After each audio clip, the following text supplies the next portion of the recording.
What's up everyone? John Ritter from Techno Buffalo here with an unboxing of the new iPad that is supposedly lighter than air, although I can feel a little something in this box. Let's go ahead, open it up, and see what the latest tablet from Apple has to offer.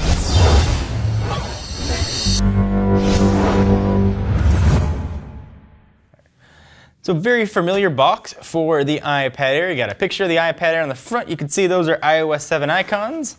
iPad Air right there on the side. We've got the, I'm not going to call it white version.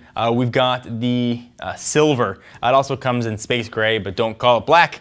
We've got the 16 gigabyte model here. Prices are going to range from $499 all the way up to $929 if you want to get the carrier version and 128 gigs of storage. So a lot of storage space available. We'll rip off the plastic. I'm really excited to see this. Apple's announcement made it seem really light and thin, so we'll see if that was just Apple hype or actual real reality here. So we'll go ahead and take off the top of the box. Ready? Boom! iPad Air. And it looks like an iPad. It's the same 9.7-inch screen. It's a Retina display, so that's 248 by 1536 with a 264 PPI. We'll pull it off.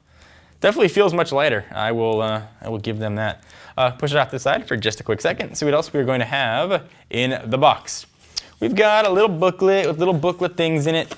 iPad Air, about it, what the things are, iPad info, and 2 Apple stickers. We've got a lightning cable and a wall wart. Nothing else overly exciting there. Here, though, is the reason you are all here. This is the iPad Air. It's probably the one time this tablet's not going to have just gross, greasy fingerprints on it. We'll go ahead and peel this off very quickly. You get that satisfying noise. From a design standpoint, it looks sort of like the iPad mini design language. And then there is the back. I will say though, from the standpoint of lighter than air, I expected a tablet to feel not like anything. It does have some weight to it. It certainly feels much lighter though than the last generation iPad 4. Other than that though, things here look pretty much the same. On the left-hand side, we've got nothing. On the right, you've got your volume up and down, and then your profile switch, or if you want to set that to rotation lock, you can do that. Power and lock. There's a microphone, there's a 3.5mm headset jack. We now have stereo speakers on the bottom, which is quite nice. They're both rear facing as opposed to one on top, one on bottom, and there is your lightning port.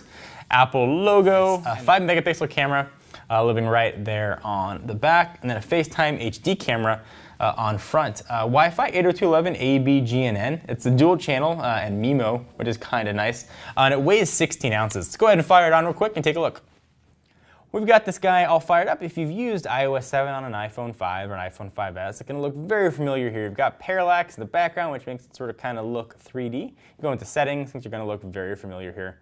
All the stuff that you are used to seeing. We'll go ahead and take a look at general and go to about, just to see what we got here. And version 7.0.3 is what's shipping with this tablet. Other than that though, nothing else really new here. The big story is about the design. And of course, the speed. It's the A7 chip with 64-bit architecture and the M7 Motion coprocessor. So this shares the processing with the iPhone 5S. Traditionally, the iPads have had sort of a faster processor, but now they've brought that up to parity. And this is the same processor that's going to be found in the upcoming iPad mini with a Retina display. It does feel really light. Definitely feels much thinner and lighter than the outgoing model. And speaking of which, let's go ahead and bring that in. Now, I can't really show you how much lighter it feels. What I can show you is the thinness of the two. You can see a mono speaker versus stereo here too.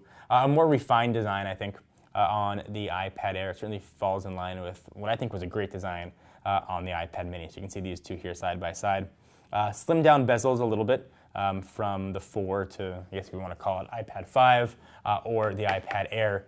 I can certainly see a difference. It feels really light. If you're the kind of person that likes a larger tablet in the 9.7-inch screen, that's going to be great for you. Certainly, I will put it through its paces though and let you know what we think. Until then though, leave your comments down below. Let us know what you want to see or not see from our coverage of the iPad Air.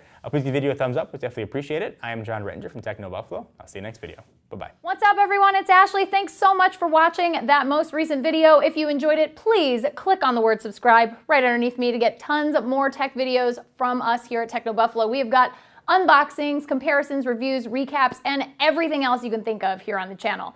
If you're in the mood for more technology, just click right over here to check out some of our most recent videos. See you next time, humans!